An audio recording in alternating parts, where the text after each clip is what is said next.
Amen.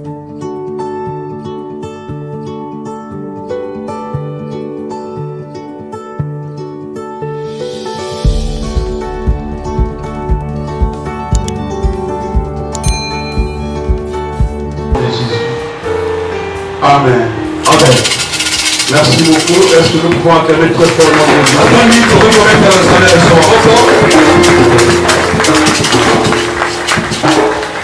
Que Dieu vous bénisse abondamment. Et ce mois-ci, oui, ça sera pour nous un mois de miracles. Est-ce que tu peux acclamer très fort ton Dieu? Alors j'aimerais laisser la place à nos amis, le musicien, pas les musiciens, mais les chantres de l'Éternel. Parce que quand on dit musicien, c'est un peu vague. Parce que le musicien est lié à la musique. Amen. Mais un chanteur, il chante la musique avec inspiration. Alléluia. Amen. Et nous attendons l'homme de Dieu, je crois dans 15-20 minutes, il sera là. Et j'aimerais seulement nous encourager. Allons de l'avant. Car Dieu fera des grandes choses. Alléluia. Amen. Au cours de cette action, oui, Dieu nous a promis beaucoup de choses. Ne rate pas un jour. Mais avant que je puisse parler, j'aimerais qu'on entende des témoignages. Si quelqu'un a un témoignage, ce que Dieu a fait dans ta vie, qui trouve que tu peux rendre cela devant les saints d'église, ne soyez pas gênés. Tu peux t'élever et tu t'approches.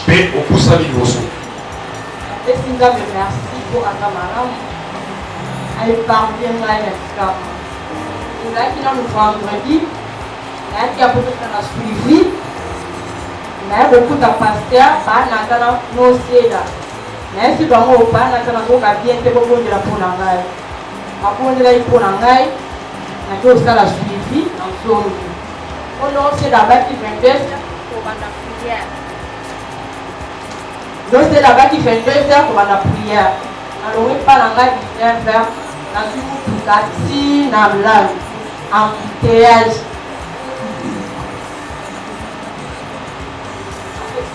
Chauffeur à son petit somboro.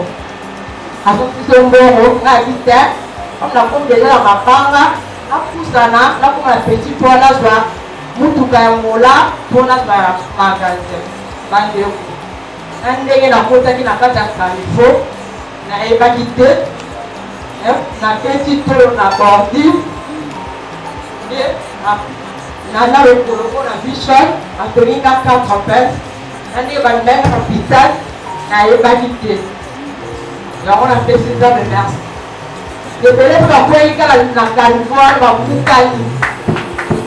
Ça va ça on a fait ça. Nene adona mikeza kutusi. Na pale yule Satana na zingi ya makira na bibisi ya kaka libumu na kufa swabo moyo parce que vraiment la cité de vie la comme la Christ Jésus mokonzi. Amen. Amen. Nous acclamons très fort notre Dieu. J'ai dit nous acclamons très fort notre Dieu.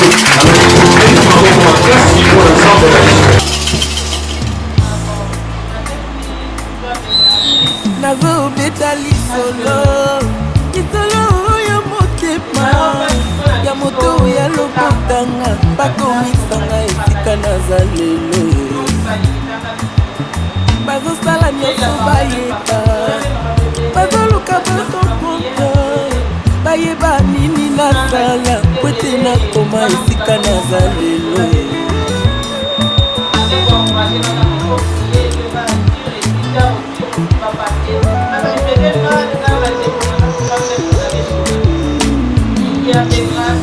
Nakobeta lisolo ya motema ya moto ya lobota bazosala nyonso ba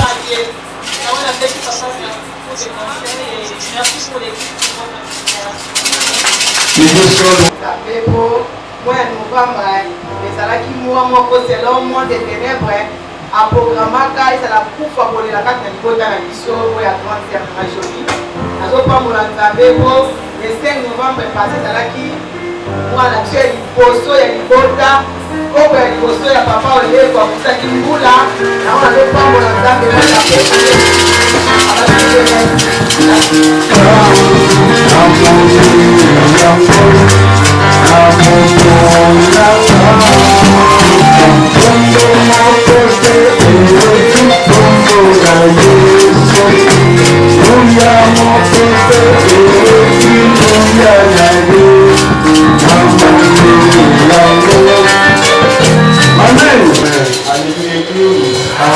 Est-ce qu'on peut acclamer pour le Seigneur? Content, il y a besoin de la tombe à l'eau. Et en fait, ici c'est ma maison. Zalbatinanga, ça fait vraiment longtemps, je crois, depuis 2018. Et Nalakiawa, et la CBL Soussou, on y a dans la Polka, mais Sika, au monde à la famille Nanga, mon père, j'ai été baptisé par le pasteur Adam, et partout, tous les gars, partout. Bazo dinabiso bazo apprécier biso parce que nous avons na makolo papa. Et ce que je vais dire à l'église, c'est seulement accrocher non seulement à Dieu, mais accrocher aussi à la serviteur ensemble. Parce que par mon même oriente à biso et ce que nous sommes devenus, ça Zambé na canal na bango la commission biso déjà. Et je vous aime beaucoup église Zambalola à Papoula. Soki batuni aini mwa bale ko service samisiki la vie ni c'est pas abondance de cœur moi tasuro kananyo esa via solanga obibo mfukama na sia foi sente nakati na molili Yesu obalinga eponga moto na bondumba ye ibiko na suka ye osikoli nanga zambe nanga nazoka présence na ye nachoma lelo toza kozela lisungeko nzemai na yo na mboka kongo ose oyo nasalaki lobi lobi natekaki mai lobi natekaki mapa lelooyama nabenga moninga moninga nasala nini osepela nanga oina nini nana lingi batindi te ata na mola batindi te yaya lisungi nanga ekouta ata banoko bapesi te ata bakotokanisala na ngai ata Let's go, distance, no, they can stop. Hallelujah, let's go, let's go again. Let's go, stand, let's go. Yes, not the God, no. Yes, let's go for today. soki batuni aini mwa bale ko service soki batuni Amen. Amen. Merci beaucoup. Est-ce que nous pouvons acclamer très fort notre Dieu? Attendez, pour que nous remettions la salaire sur votre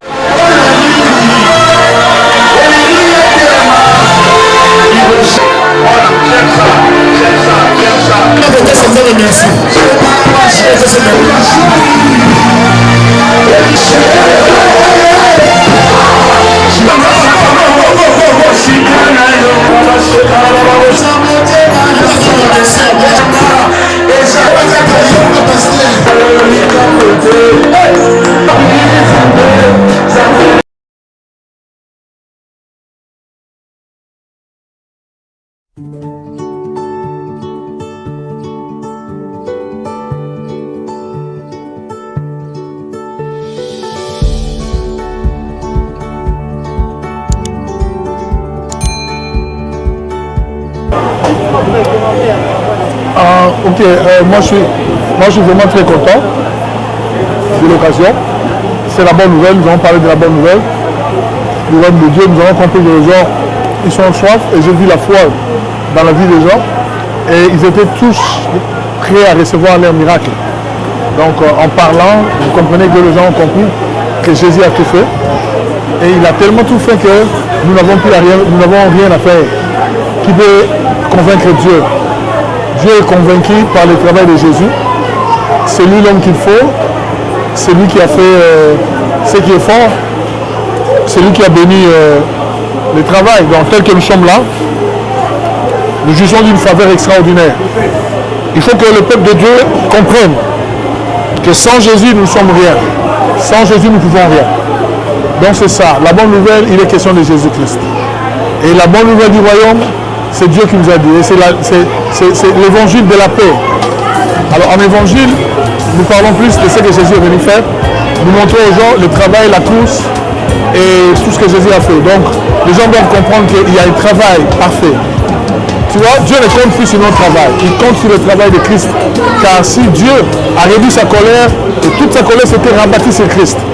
C'est le seul qui a accepté de mourir. C'est le seul qui est ressuscité. C'est le seul qui a remporté. Et c'est le seul qui a accompli toute la loi. Donc ce que Moïse qui a mené la loi n'a pas pu faire, Jésus est venu, il a accompli. Donc pour moi, c'est fantastique cette histoire-là. Hein, quelqu'un qui est venu, il a pris votre péché. Donc mon compte du péché est vide. Et il m'a promis, il dit, je vais vous préparer des places pour que là où il est, que nous soyons. Je ne prêche pas l'enfer, je ne suis pas le prédicateur d'enfer. Moi je parle du royaume des cieux qui prépare les gens à entrer dans le royaume, dans la gloire. Et moi je crois que ce n'est pas la morale, ce n'est pas le civisme, ce n'est pas les traditions, ce n'est pas la philosophie qui sauve, mais c'est Jésus-Christ avec son évangile. La Bible dit, l'évangile est une puissance pour le salut de quiconque croit. Donc quand on a la foi à ce qui est prêché pour la personne de Christ, et ce là vous amène dans le salut.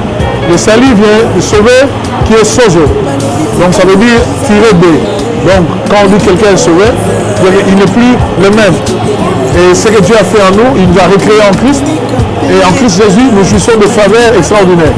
C'est que la loi nous demandait, la loi demandait, mais la grâce, la foi en Christ avec l'évangile, c'est la foi.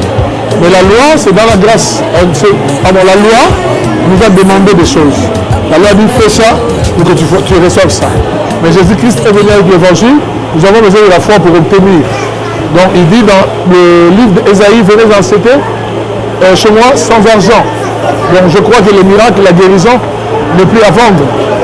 Ce n'est plus à commercialiser. C'est des choses que nous acceptons, nous confessons et nous l'avons. Donc on n'a pas à aimer Dieu sous d'autres formes. Jésus est le sacrifice parfait que Dieu a accepté, que Dieu était avec lui et il a réconcilié le monde avec lui. Donc nous parlons de Jésus, de sa croix, et nous parlons de Jésus et de son sang, et nous parlons de Jésus et de son travail. Il faut que les gens maîtrisent et comprennent.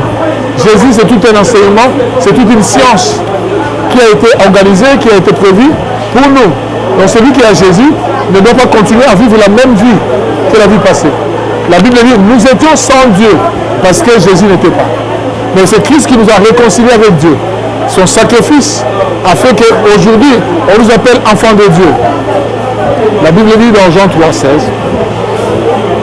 la Bible dit quelque chose. La Bible dit quoi? Dieu a tellement aimé le monde qu'il a donné son Fils afin que quiconque croit en lui. Quiconque croit en qui? Au Fils. Ne périsse point, mais qu'il ait la vie éternelle. Donc c'est qu'il n'y a pas de procès. Match est scellé. Ça veut dire qu'il n'y a pas de match. Jésus-Christ a remporté, Dieu l'a accepté. Ce qui est grave, c'est que quand il est mort, il est entré 3 jours sous la terre, prêchant encore la bonne nouvelle. Et il a pris les actes et les décharges qui ont été signés, de condamnation des familles. Il est sorti à la croix, la Bible dit, il a effacé l'acte et les ordonnances qui nous condamnaient et il a déchiré. Tu sais qu'est-ce qui se fait? Quand je t'embête, je fais un acte de reconnaissance, une décharge. Mais lorsque je paye la dette, je récupère ça et je fasse. Je coupe ça. C'est ce que Jésus a fait. Il a pris l'acte qui nous condamnait, qui disait qu'on avait des dettes, des familles, des liens, tout ça. Il a déchiré cela. Donc il n'y a plus de preuves que nous devons au diable. C'est que même dans la famille, il n'y a plus de réclamation contre toi.